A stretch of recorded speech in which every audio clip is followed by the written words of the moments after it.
जय श्री राम। परम श्रद्धेय स्वामी जी के चरणों में कोटि कोटि नमन। परम श्रद्धेय श्री गोसाई जी के चरणों में कोटि कोटि नमन। अनंत कोटि ब्रह्मांड नायक परात्पर सर्वेश्वर प्रभु श्री रामचंद्र जी के चरणों में कोटि कोटि नमन। सभी प्रेमी भक्तों को मेरा बहुत बहुत प्यार, बहुत बहुत आशीर्वाद। श्री राम जय जय राम। श्री राम जय जय राम।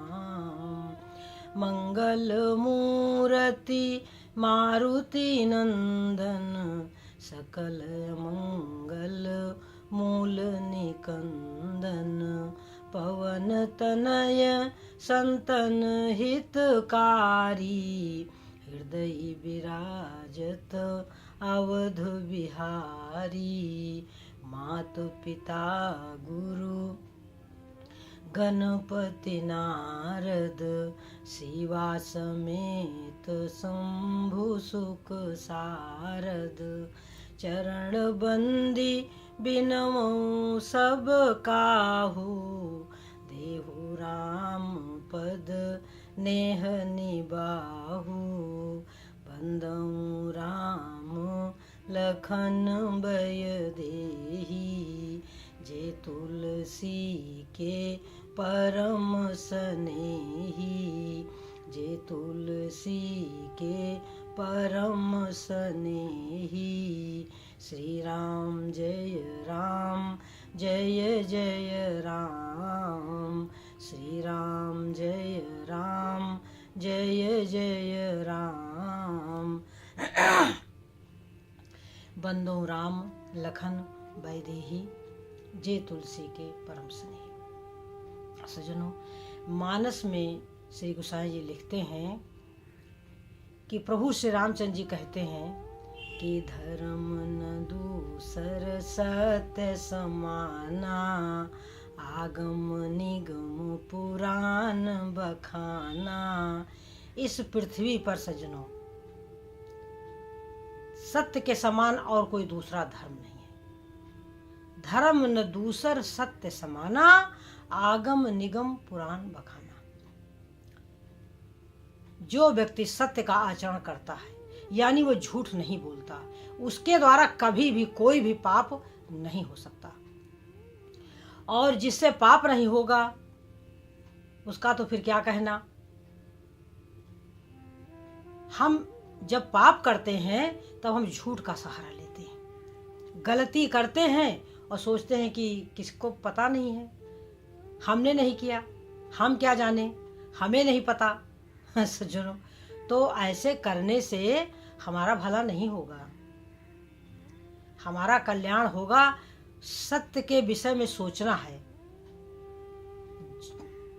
जिसको जैसा देखा है, जैसा महसूस किया है, हमें वैसा ही उसको कहना है। और हमेशा हमेशा यदि हम अधर्म से बचना चाहते हैं तो हमको सत्य का आचरण करना ही पड़ेगा। देखो, सत्य ही नारायण है। प्रभु के विषय में कहा गया कि व्यापक एक ब्रह्म अविनाशी, सत चेतन घन आनंद राशि। परमात्मा एक है, व्यापक है, वो सत चित आनंद स्वरूप है। अब जीव के लिए क्या कहा गया है कि ईश्वर अंश जीव अविनाशी, चेतन अमल सहज सुख राशि। ये जीव क्या है? ईश्वर का अंश है। परमात्मा क्या है? व्यापक है, एक है, अविनाशी है। व्यापक एक ब्रह्म अविनाशी। और सत्ता क्या है? सत चेतन घन आनंद राशि, उसमें वो आनंद घन है। अब ये तो हो गए परमात्मा का निरूपण। अब जीव को लिए क्या कहा कि ईश्वर का अंश है जीव, ईश्वर अंश जीव अविनाशी, परंतु सत्य को हटा दिया। यह चेतन है, निर्मल है और सुख की राशि है। चेतन अमल सहज सुख राशि, स्वभाव से ही सुख की राशि है। अब वही जीव सो माया बस भयो गोसाई, वही जीव माया के बस में हो गया, यानी उसका मन जो है जा करके माया में फंस गया। माया किसी को नहीं बांधती, जीव का मन ही जाकर के माया में फंस जाता है, और कोई बात नहीं है। अब कुछ ऐसा फंस जाता है कि माया में तो सभी हैं सज्जनों, माया में सभी हैं, परंतु एक माया होती है जीव को दुख देने वाली। एक माया ऐसी है कि एक दुष्ट अतिशय दुख रूपा, एक माया ऐसी है जो बड़ी दुष्ट है और दुख स्वरूप है। जिसके बस में जीव संसार रूपी सागर में डूब जाता है, जय बस जीव परा भो कूपा। और एक है सतोगुणी माया, उसकी भी अपनी कोई शक्ति नहीं है, वो भगवान के भरोसे है। तो माया में तो सभी हैं त्रिगुण मई माया के चक्कर में, परंतु एक माया निरंतर जीव से पाप कराती है और एक माया पुण्य कराती है। अब समस्या यह है कि पाप क्या है, पुण्य क्या है। जिसमें दूसरे का अहित होता है वो पाप है, जिसमें दूसरे का अहित होता है वो पाप है, और जिसमें दूसरे का हित होता है वो पुण्य है। पर हित सरिस धर्म नहीं भाई, पर पीड़ा सम नहीं अगुमाई। अब वो भाव कैसे आए, हम पराये के बारे में कैसे सोचे, अपने विषय में तो हम बहुत सोचते हैं, जीव समझ नहीं पाता। अपने विषय में सोचना चाहिए केवल अपने कल्याण के लिए, केवल अपने कल्याण के लिए अपने विषय में सोचना चाहिए कि हमारा कल्याण कैसे हो, क्योंकि जिसका कल्याण हो जाएगा वही दूसरे के कल्याण के विषय में सोच सकेगा कि कल्याण है क्या। वैसे तो संसार में थोड़ा दान कर दिया, पुण्य कर दिया, किसी की किसी प्रकार से सेवा कर दी, वो सब क्षणिक है। जब जहाँ जैसा अवसर आए, किसी को कुछ रुपया पैसा दे दिया, किसी से कुछ आदर सत्कार कर लिया, किसी को विश्राम करने का सुख दे दिया, किसी को थोड़ा सा भोजन आदि कर दिया, किसी को थोड़ा धन आदि दान कर दिया, ये सब पुण्य के अंतर्गत आता है। किसी के साथ किसी प्रकार का अच्छा व्यवहार किया वो पुण्य के अंतर्गत आ जाता है सज्जनों। परंतु सबसे बड़ा पुण्य क्या है, सबसे बड़ा पुण्य तो भगवान का भजन ही है। क्योंकि जब हम भगवान का भजन करेंगे, जब भगवान की व्यापक सत्ता को समझ लेंगे कि परमात्मा व्यापक है, तब जो कार्य होगा हमसे वो बहुत सही होगा, और हम करके उस कार्य को अभिमान भी नहीं होने पाएगा, क्योंकि हमने क्या किया। वो जो व्यापक सत्ता है, जब उससे जुड़े, जब उसको समझा कि वो क्या है, सृष्टि की रचना किसने करी है, हम कैसे इस संसार में आए हैं, हमारा उद्देश्य क्या है, हमें क्या करना चाहिए, क्या विधि है, क्या निषेध है, तो जब इन बातों को हम समझेंगे तब हमारा वास्तविक कल्याण हो पाएगा। पहले तो हमारे मन में ही धर्म आएगा, पहले तो हमारे मन में ही विचार आएगा कि हमारा कल्याण होगा कैसे, कल्याण का मार्ग क्या है। तो कल्याण का जो असली मार्ग है वो तो भगवत भजन ही है। जब हम भगवान का भजन करेंगे तब अपने आप ही हम सारी शक्ति, जो परमात्मा की जो शक्ति है, चिंतन के जरिए हमारे भीतर में आ जाएगी। धीरे धीरे वो सत्ता जो है प्रवेश कर जाएगी, क्योंकि वो जो सत्ता है वो कोई एक व्यक्ति वस्तु नहीं है, वो एक प्रकार का जो है रसायन है, वो एक प्रकार का जो है भाव है। उस भाव से जीव को जुड़ना होता है, और वो भाव मन ही हमारा उस भाव में जाकर के जुड़ जाता है। इसीलिए तो कहा गया कि मोरा हीरा है राय गए, चुप रे माँ मोरा हीरा है राय गए। जो हीरा है वो क्या है, सामने ही है।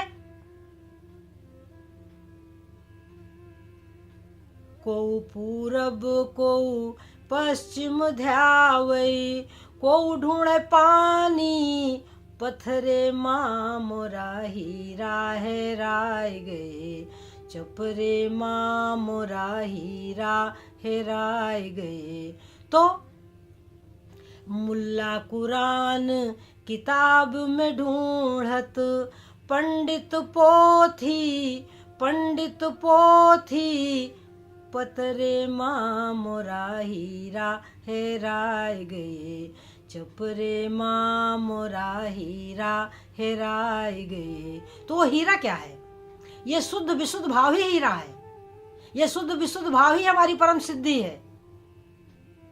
हम सोचते हैं कि करोड़ों हमारे शिष्य हो जाएंगे, बहुत बड़ा हमारा आश्रम बन जाएगा, सब लोग हमारे चरण स्पर्श करेंगे। ये सिद्धि बिल्कुल बिल्कुल बिल्कुल नकली सिद्धि है, ये असली सिद्धि नहीं है सज्जनों। अगर इस सिद्धि के विषय में हम विचार करें तो जब हमारे भरत जी प्रयाग में थे तब क्या किया था कि भरद्वाज मुनि ने क्या किया था इनके लिए कि हृदय सुमिर सब सिद्धि बुलाई, सारी सिद्धियों का स्मरण किया और चाहिए करण भारत की जो है सेवा के लिए रिद्धियों सिद्धियों को नियुक्त किया। और कैसा वैभव बनाया कि ब्रह्मा जी भी भूल गए उस वैभव को देख करके, इंद्र भी भूल गए। सज्जनों, इतना सुंदर वैभव प्रकट किया, परंतु वहां के वैभव को देख करके भरत नहीं भूले। भरत ने क्या किया कि संपत्ति चकई भरत चक मुनि आय सुखेलवार, और तेहि निसि आश्रम पिंजरा राखे भाभिनसार। तो उस सिद्धि की तरफ भगवान के भक्त नहीं देखते सज्जनों कि दुनिया भर के दास दासियां, दुनिया भर के सुख संपदा, ये सिद्धि रिद्धि तो ये तो बांधने वाली रिद्धि सिद्धि है, ये तो जीव को बांध देती है। थोड़ा विचार करें कि एक व्यक्ति अपने घर में है, उसमें 4 लोग हैं, उनकी सेवा, उनको तो हम कहते हैं कि हम गृह कारज नाना जंजाला। जब घर में 4-6 लोग हैं तो उसके लिए तो कहा गया कि गृह कारज नाना जंजाला ते अति दुर्गम शैल विशाला। वो बड़े बड़े विशाल पर्वत हैं, उनके 4-6 लोगों के बीच में रह करके तो हम भगवत भजन कर नहीं पाते सज्जनों। और जब हमारे हजारों शिष्य होंगे, जब हमारा बहुत बड़ा आश्रम होगा, जब एक आया एक गया खाली नहीं मिलेगा, तब कौन सा साधना करेंगे सज्जनों। इस रिद्धि सिद्धि से तो मुझे तो अपनी बात में बता रही हूं, मुझे घबराहट होती है। इस रिद्धि सिद्धि को तो मैं बांधने वाला महसूस करती हूं। यहां से तो निकल पाना और भी ज्यादा अधिक कठिन है। ऐसी है ईश्वर की माया कि निकलना बड़ा कठिन है। हाँ, भगवान कृपा करें, उस समय प्रभु कृपा करें कि चाहे कितनी भीड़ भाड़ हो, चाहे कितने हमारे अनुयायी हो, चाहे कितना हमें आदर सत्कार मिले, परंतु हमारा मन उस आदर सत्कार में न फंसे, कहीं भी हमारा मन न फंसे। चाहे गृहस्थाश्रम हो, चाहे संन्यास आश्रम हो, कहीं भी हमारा मन न फंसे। कहीं भोजन में, कहीं वस्त्र में, कहीं मान सम्मान में, कहीं किसी के मीठे मीठे शब्दों में, कहीं किसी के आदर सत्कार में, किसी भी प्रकार से हो, वहाँ हमारा मन न फंसे। वहाँ केवल हमारा मन अपने प्रभु के चरणों में बैठा रहे, तब ये सज्जनों हमारी असली जीत है।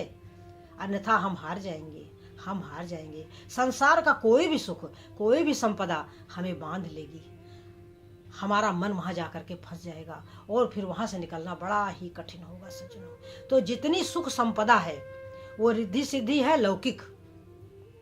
जितनी सुख संपदा है, चाहे वो पारिवारिक हो और चाहे आश्रम की हो, चाहे शिष्य की हो, चाहे पुत्र की हो, चाहे मान सम्मान की हो, वो सब की सब हमें बांधने वाली है। वहां से निकल पाना बड़ा कठिन है। वहां से हमारा मन निकल आए तो फिर हमसे ज्यादा फिर इस दुनिया में शक्तिशाली कोई भी नहीं सज्जनों, क्योंकि मन के हारे हार है, मन के जीते जीत। मन ही हमें बंधन में रखने वाला है और मन ही हमें मुक्त करने वाला है। तो उस मन से हम कैसे निकले? जैसे देखो, प्रभु श्री रामचंद्र जी को पहले पता चला कि हमको पिताजी राज्य दे रहे हैं। जब वशिष्ठ देव जी उनको ज्ञान देने के लिए आए, राजनीति का पाठ पढ़ाने के लिए आए, तो उन्हें पता चला कि राजा जो है कल ही हमको राज्य दे रहे हैं। तब तो उनके मन को थोड़ा संकोच हुआ, विचार किया कि जन्मे एक संग सब भाई, भोजन सैन के लड़काई। एक साथ जन्म हुआ, एक साथ करण वेद उपवीत विवाहा, सब कुछ एक साथ साथ हुए, संग संग सब भय उछाहा। पवित्र कुल में एक ये बहुत बड़ी गड़बड़ है। ये बात प्रभु के दिमाग में आई। अपने मन में प्रभु पछता रहे थे कि इस पवित्र कुल में ये कहीं गड़बड़ है कि सब भाइयों को छोड़ करके बड़े भाई का ही राज्याभिषेक होता है। अब देखिए, यहाँ प्रभु को संकोच हुआ, परंतु जब पता चला कि कैकेयी ने 2 वरदान मांगे हैं और राजा दशरथ उस वरदान में बंध गए हैं, वो मजबूर हैं, उनके वचन हैं कि उन्होंने कहा था कि 2 वरदान जो मांगना मांग लो। कैकेयी ने उस समय मांगा नहीं। अब यह समय आया कि कैकेयी ने उन 2 वरदानों को मांग लिया राजा दशरथ से। तो यह बात तो सत्य थी। अब जब यह बात माता के मुख से सुना प्रभु श्री रामचंद्र जी ने, तो प्रभु का सारा मन शीतल हो गया, मुस्कुरा पड़े कि मन मुस्काए भानुकुल भानु, राम सहज आनंद निधानु। बोले बचन विगत सब दूषण, मृदु मंजुल जनु बाग विभूषण। मानो ऐसे शब्द बोले प्रभु कि मानो वाणी के आभूषण हो।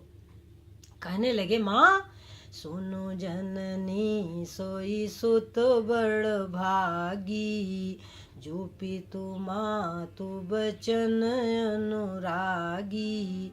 जो माता पिता के बचनों से प्रेम करता है।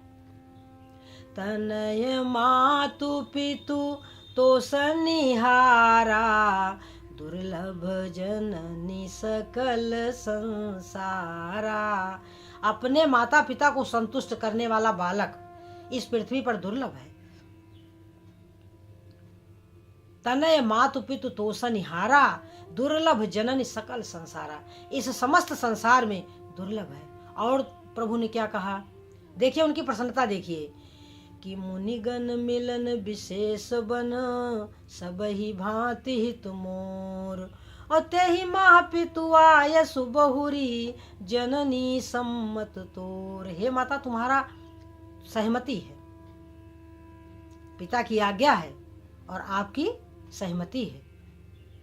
और जो बहुत बहुत बढ़िया बात कही प्रभु ने वो ये कि भरत प्राण प्रिय पावहि राजू, विधि सब विधि भय सन्मुख आजू। आज विधाता हमारे सम्मुख हो गए। अब देखिए कितनी बड़ी बात है। और हम उन्हीं नारायण से प्रेम करते हैं, हम उन्हीं नारायण से प्रेम करते हैं। अब विचार करें कि वो कहाँ हम कहाँ, हमारी स्थिति क्या है। अब यदि हम वास्तव में प्रभु से प्रेम करते हैं तो हमें इन बातों को समझना होगा कि मेरे नारायण का भाव क्या है। राज्य मिला तो क्या सोचा, वन मिला तो क्या सोचा, और किस तरीके से सहर्ष प्रेम से जब वन चलने लगे थे प्रभु ने तो क्या कहा था कि सोई सब भांति मोर हितकारी। वही मेरा सब प्रकार से हितैषी है कि जहिते रह नरनाह सुखारी, जिससे राजा दशरथ प्रसन्न रहे। देखो जो पिता वन भेज रहा है, चाहे भले राजा दशरथ दुखी थे, परंतु यह भी तो नहीं कहा कि नहीं राम तुम वन न जाओ। यह भी तो नहीं कहा, दुखी तो बहुत थे, यहां तक कि उन्होंने प्राण त्याग दिया, परंतु यह भी तो न कह सके कि नहीं राम तुम वन न जाओ। तो उस पिता के लिए प्रभु ने कहा कि हम वही मेरा सब प्रकार से परम हितैषी है, जहिते रह नरनाह सुखारी। तो सज्जनों ये है नारायण का शुद्ध विशुद्ध पवित्र भाव। देखो संसार में किसी दूसरे को सुख मिले या हमको मिले, मैं कहती हूँ मुझे नहीं मिला कोई बात नहीं है, किसी और को मिला है तो उसको भी तो सुख भोगने की उतनी इच्छा है, वो भी तो सुख भोगना चाहता है। प्रभु करे कि सब सुखी हो जाएं, नारायण करे कि सब सुखी हो जाएं। हम अपने ही सुख के विषय में सोचते हैं सज्जनों, यही हम भटक जाते हैं। अगर सबको हम अपनेपन की दृष्टि से देखें कि सब तो मेरे प्रभु के ही हैं, बाल बच्चे, सबको तो मेरे नारायण ने ही बनाया है, तो वो नारायण में जब हमारा भाव गया तो सब कुछ नारायण का है, सब कुछ नीचे से नारायण का ही है। तो कोई गरीब हो, कोई अमीर हो, कोई अरबपति हो, कोई खरबपति हो, कोई बहुत मान सम्मान पा रहा हो, मैं कहती हूँ बहुत बहुत बहुत बढ़िया बात है। भगवान करे सबका सुख सबका सौभाग्य सदा सदा सदा सदा बना रहे। तो सज्जनों यही है हीरा। हीरा एक भाव है। धर्मदास एक हीरा पाइनी, वही तो बांधे हैं, वही तो बांधे हैं, अचरे मामुरा हीरा हेराय गए, चुप रे मामुरा हीरा हेराय गए। तो यही हीरा है, शुद्ध विशुद्ध भाव ही हीरा है। और वो हीरा कैसे प्रकट होता है, वो श्री हरि के प्रेम से प्रकट होता है। ईश्वर प्रेम ही हीरा है, ईश्वर भाव ही हीरा है, वो हीरा सब जगह है। तुलसीदास जी ने भी कहा कि सो मन यद्यपि प्रगट जग आई, वो जो मणि है भक्ति रूपी वो संसार में प्रगट है, परंतु बिना प्रभु की कृपा के किसी को प्राप्त नहीं होती। तो सज्जनों, भगवान को, भगवत भाव को पहचाने, जाने। इन्हीं शब्दों के साथ सज्जनों हम अपनी वाणी को विश्राम देंगे, इस आशा के साथ कि हम भगवान की भक्ति, भगवत प्रेम को प्राप्त करने के लिए विचार करेंगे, सोचेंगे कि सुख कहाँ है।